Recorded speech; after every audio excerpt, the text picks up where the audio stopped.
Story 1. Nightmare situation. Me, 35 female, with partner, 40 male, my son, and his nephew, 15 males. 4 years ago, I met Bob, 40 male. Bob had recently become the guardian of his nephew, Ben, after the death of Ben's parents in a car accident. Ben is the same age as my son, Jason, 11 at the time, now 15. At first, it seemed perfect. I was over the moon at finding a man who was not put off by the prospect of taking on a soon-to-be teenage stepson. Jason's father was not in the picture. And in spite of being very different personalities, the boys got along from the beginning. So Bob and Ben moved into my house within less than a year. Ben was always a quieter, more creative kid, where Jason is more athletic and boisterous. And from the start, I got the sense that Bob understood Jason's way of being more than he did Ben's. At first, he would take them both to sports games, but Ben obviously had no interest, and so pretty soon he just took Jason. At the time, it seemed like a natural choice. Ben was bored at the games, and Jason honestly reveled in having old Bob's attention. But after that, things started unraveling. As they grew older, the difference in the boys became more obvious. Their choices of clothing, hairstyle, friends, music, hobbies, etc., and so did Bob's preference. He started making little comments comparing them and encouraging Ben to be more like Jason. At first, it seemed like he was trying to be helpful, thinking that Jason's way of being was healthier. He was more outgoing, has more active social life, etc., because that's what he remembered from his own experience. But after a while, there was clear snideness there, which it was impossible not to hear. My son has always had a strong protective streak / sense of fairness, and in spite of their differences and the late age they were introduced, he and Ben are very close.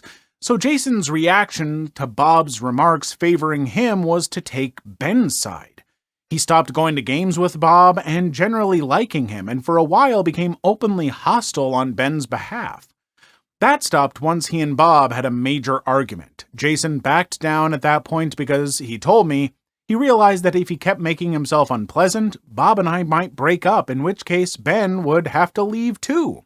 Since then, with a few exceptions, he has been coldly civil. Meanwhile, Bob has come to believe Ben is gay based on what I consider spurious evidence, not that it matters to me whether he is or not. He wanted to send him to a military-type reform school, and when I vetoed that, his behavior toward Ben escalated to a subtle kind of downright nastiness. Needless to say, all of the above strained Bob's and my relationship to breaking point, and then broke it. Seeing his ongoing behavior towards a child who needs him, I can no longer look at him with anything but disgust. The thought of him touching me makes my skin crawl, and I desperately want him out of my house. We're not married, and it's still in my sole name, thank God, but now I have the same problem Jason was worried about. If I end the relationship and kick Bob out, Ben will have to go too, since legally I have no tie to him whatever. He's 15 now, and although he has borne everything by stoically ignoring Bob, I can't in good conscience let that man be solely responsible for him. For what it's worth, I've always tried to stick up for him and get Bob to see that there are many types of boys in the world, and all of them are equally okay. Not to mention, I don't think Jason would ever forgive me if I did. I would happily take guardianship of Ben if I could, even if Bob made no financial contribution at all. We could manage if we cut back on luxuries. My concern is that I'm far from sure Bob would agree. However he personally feels about Ben, Ben is still his flesh and blood, and Bob feels strongly about that. To be honest, I think it's part of the reason he resents Ben so much. Ben is the last of the line, and not turning out how Bob thinks his family should be represented. If I were to start a conversation along those lines and Bob refused to allow Ben to stay, it would be incredibly difficult to roll back. The idea of having to continue to play his supportive wife to stop him leaving of his own accord for another 2.5 years till Ben turns 18 sounds like a nightmare. But the alternative is worse. What is the best way to manage and get through this? This is a heartbreaking story because, yeah, clearly Bob has kind of an old-fashioned mentality about what a boy can be. It's perfectly all right for boys to not like sports, to be, a little more reclusive, all that kind of stuff. And, man, I don't know. I don't know how this is handled, but I don't believe that this person should have to stay with someone in a loveless partnership, but I don't know. I'd say the best thing would be is to maybe talk to a lawyer first and see like, hey, if we break up, even though he has guardianship, do I have any case? Is there anything I can do or file that might get me custody of Ben when I break up with Bob? Because I hope there is. Story 2. If I can't drink here, neither will my friends. Not sure if this is malicious compliance or just unintended consequences, but I feel like it belongs here. Back in my mid-20s, I used to wait tables at this restaurant in my hometown. The money was good, and I got along well with everyone there. Usually, after our shift, a few of the servers would sit at the bar and have a few drinks to wind down. You figure, why go to another bar when there's a bar right here? We always tipped well, and nothing was ever an issue. Until one day, when the owner out of nowhere decided that employees weren't allowed to drink at the bar anymore. Now, I completely understand this is a normal rule in other bars, and the owner was well within his rights, but I just didn't see where this came from. I asked the manager if we did anything wrong to warrant the rule change. He said the owner was just being a D. He told me he tried to talk him out of it because there was no reason, but the owner just wanted to make his presence known. Okay, he's within his right to. However, what he didn't count on was Thursday nights and my friends. Back then, my friends were in a punk band and had practice every Thursday night. I would work every Thursday night, and they would meet up with me at my bar and grab a drink with me after my shift. And usually, they'd bring their girlfriends, friends, and whoever was hanging around. My friends pretty much made the bar's Thursday night as busy as a Friday or a Saturday. And when I tell you we could drink, we could drink. And of course, everyone tipped generously. So when I told them I wasn't allowed to drink at my bar anymore after my shift, they were as peeved as I was. My buddy Bob was like, wait, so there's no point to go to your bar and then for all of us to go to another bar after you're done so you can join us? We might as well just go to another bar and you can meet up with us after. It was the most logical solution. There was another bar around the corner. So, come Thursday around 9 p.m., I'm finishing up my shift as my manager approaches me. He looks at the empty bar and asks, hey man, are your friends on their way? They're usually 3 drinks in by now. I reply, oh, actually, they're 4 drinks in. They're at the bar around the corner. My manager is dumbfounded. Wait, what? Why aren't they drinking here? I calmly tell him, well, they want to drink with me, and I'm not allowed to drink here. Now, if you excuse me, there's a pint of Cane Head High, my favorite beer, waiting for me around the corner. I walked out and joined my friends for a fun night. Now, I must admit I feel bad for the bartender who usually worked Thursday nights. She had no part in the decision and her tips suffered because of our move, but that's on management, not me. After a few weeks, the owner noticed the dip in sales on Thursday nights and said we were allowed to drink at our bar again. However, the damage was done. We found out that not only did the bar around the corner have all the beers we usually drink, they were much cheaper. We also struck up a great friendship with the bartenders. We found our new hangout spot. There was no reason to go back. Oh well. First off, when you say that you know that this is like, I know, it's a typical rule at other bars and stuff.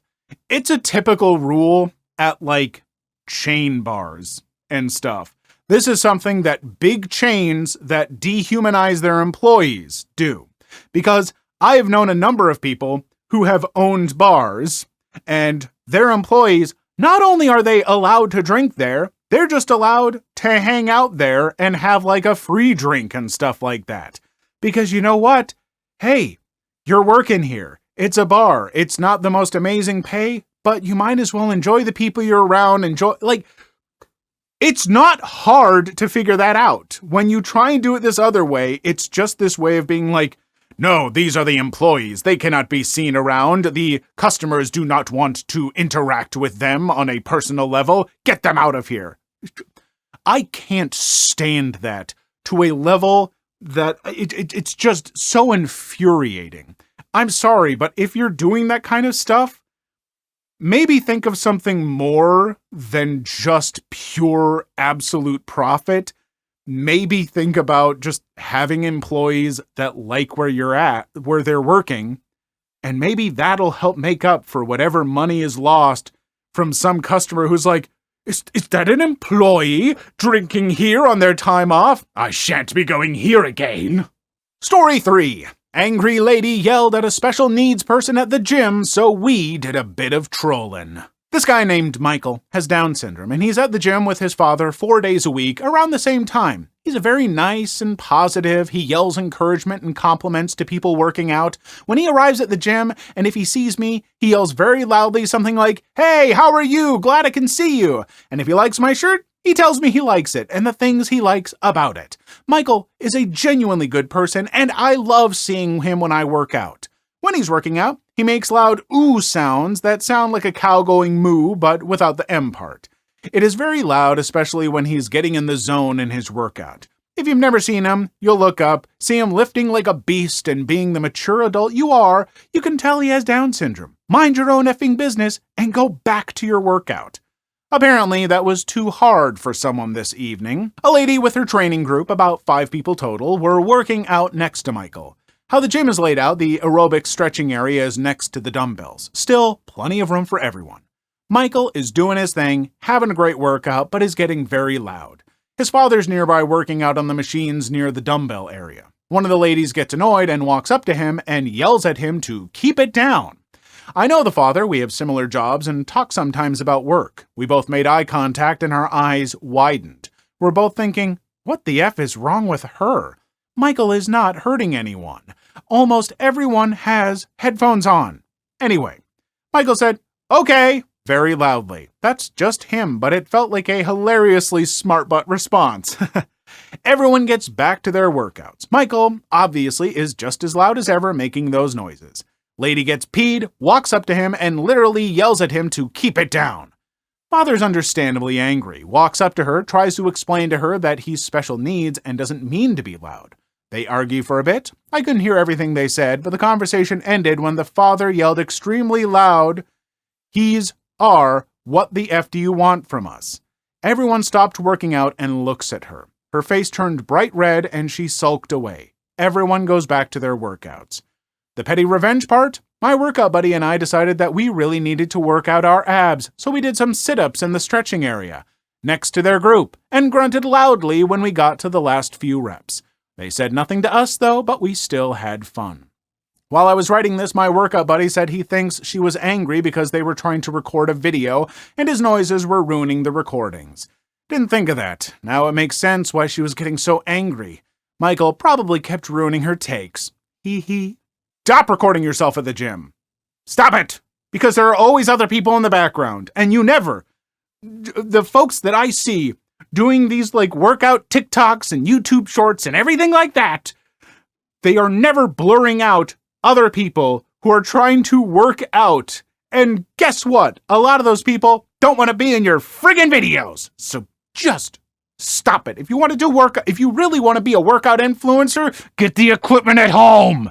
Oh, sorry. I hate gyms. I don't go to gyms. Literally, my workout equipment is right off camera, right here. I have an exercise bike. But I can't stand when people are doing that. A lot of people going to the gym are self-conscious enough without having frigging people putting cameras up everywhere. Just, if you are going to put it up, make sure no one else is in the shot, okay? Can we just do that? And also, if someone's ruining your take and stuff, it's a gym. Whatever. I know that most gyms say, don't make a lot of noise, don't drop the dumbbells really hard and stuff like that. But seriously, if someone is doing that and it's ruining your take, at the very least, be polite and understanding, like a decent human would. You know? Can you act like that for just a minute? Story 4. Revenge on the movie producer. Please allow me to note well in advance, this story is not mine. In fact, it's a rather popular story in a town I once lived in, Savannah, Georgia, and centers around one homeowner who got royally annoyed with a movie producer. There will be a note at the end about the fellow this story is about for those interested. Okay, so first and foremost, when movie producers are looking for places to set a movie that takes place in colonial or even 1800 cities in the US, due to the sheer number of parks, wide roads, and period houses, they will often select Savannah, Georgia. They'll pull all the Spanish moss out of the trees or trim it back, pour dirt on the roads around the squares, and effectively backdate that part of the city to fit most any place, even up to some having used the area as a setting for places like early Washington, D.C., and even places in Britain or France. Typically, when producers do this, they will pay each homeowner whose house is used as background flavor a couple $1,000s for the licensing to do so. That will be important later, trust me. They issue some rules like no electric lights being visible, no coming out of any door that faces the street, and you have to move your automobiles away from the drive, if you have a drive. Well, in 1979, a producer came from Hollywood with the intention of using Savannah for that very purpose. Specifically, the producer was from one of the big 3-letter TV channels and was working on making a made-for-TV movie talking about the events after the assassination of Lincoln and the subsequent accusations of the doctor present at his death. The production went to the city to seek permission and then set an announcement out of each of the homeowners telling them of the various days that the shoot was going to take place. However, much to their downfall, they also noted that the production company would not be compensating the homeowners for the use of their homes as backdrops. This was met with some great annoyances by the homeowners who turned to the city for help, only to be told that it was their civic duty to allow the use of their homes. Most everyone agreed to this and bit their lips. One homeowner, however, didn't. He decided to get revenge on the production, attempting to screw up their shooting every chance he got. He first started by leaving his car out in front of his house only to have it towed before filming started. He threatened legal action against the studio, but that fell on deaf ears. He forbade the use of his home in some of the shots, but the production company got the city to make him back down. Eventually, enough was enough.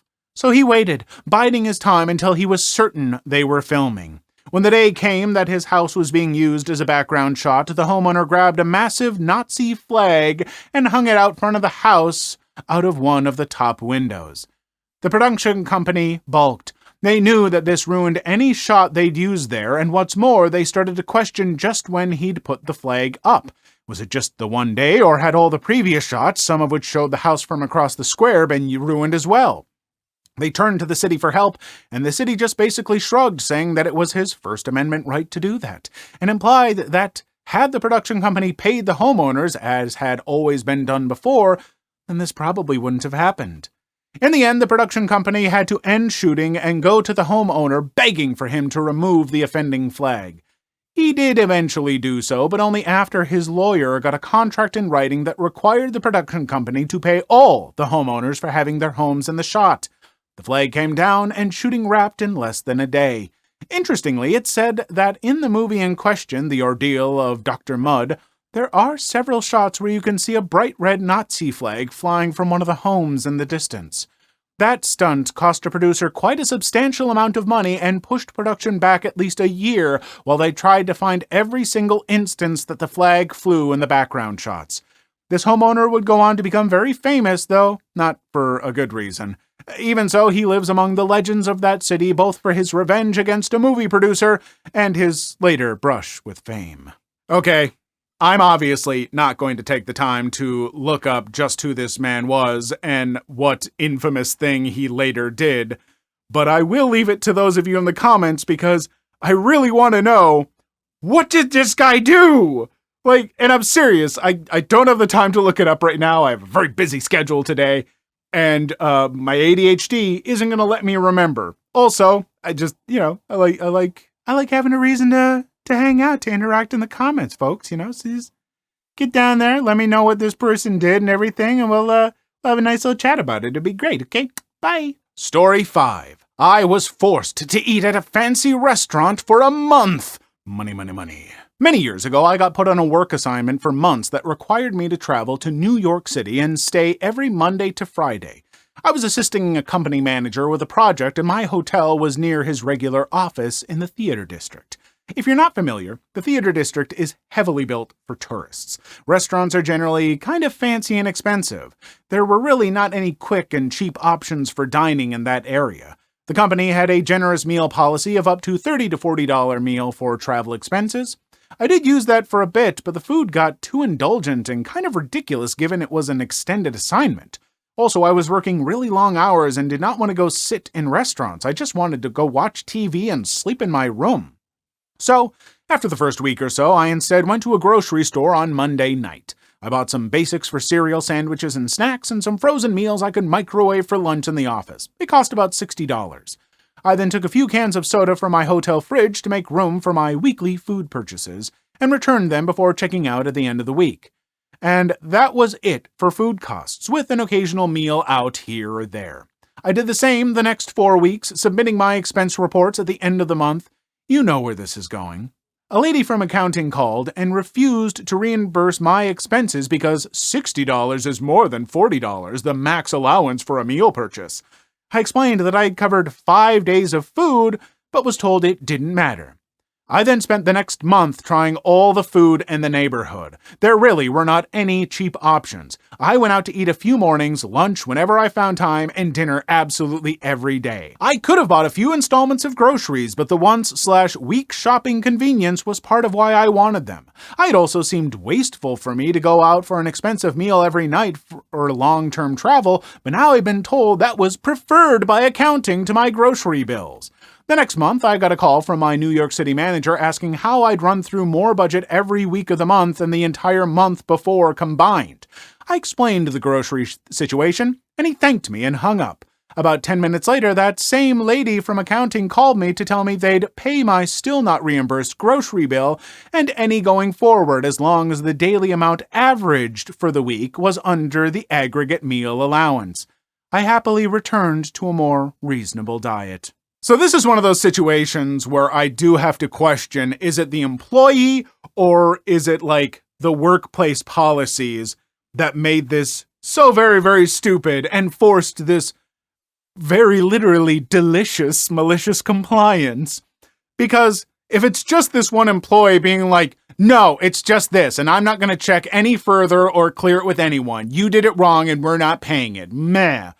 Well then, yeah, that employee deserves to be talked to. But if it was just company policy, as so many stupid, just absolutely black and white, no nuance allowed company policies are, then hopefully that has been updated as well.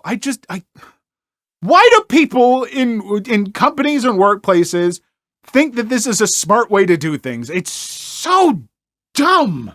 Please leave your story in the comments. I would love to make a video on them in the future. Also, don't forget to like and subscribe.